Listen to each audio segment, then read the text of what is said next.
আজকে কোনোদিন যদি কেউ যান কলকাতায় চাঁদনি চকে শুক্রবারে বেলা 12টা 1টার সময়, সবাই রাস্তার উপরে কত সুন্দর নামাজ পড়ছে, ওরা দেখুন কত জোরে জোরে ভগবানকে ডাকে। আর আমরা যদি একটু হরিনাম করি কান ফাটাচ্ছে কেন, কান গাই করছে কেন, যদি একটু হরিনাম করি কান ফাটানো হচ্ছে। আরে ভাই, ওদের ভগবান নিরাকার, ওরা কত জোরে জোরে ভগবানকে ডাকে।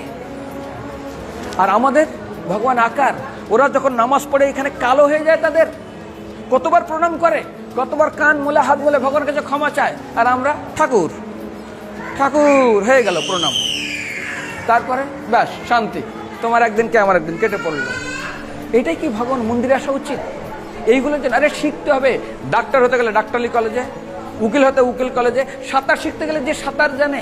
তো সেই জন্য মঠ একটা জায়গা যেখানে শেখানো হয় আত্মা কি, ভগবান কি, তার সঙ্গে সম্পর্ক কি, সেই সম্পর্ক কি করে বাড়ানো যায়, তার জন্য আমার করণীয় কি, সেই করণটা করতে গেলে তার প্রসেস কি, এই কটা জিনিস মঠে মন্দিরে এসে শিখতে হয়। কারা শিখাবে? যারা জানে, যে সাঁতার জানে তার কাছে শিখুন সাঁতার।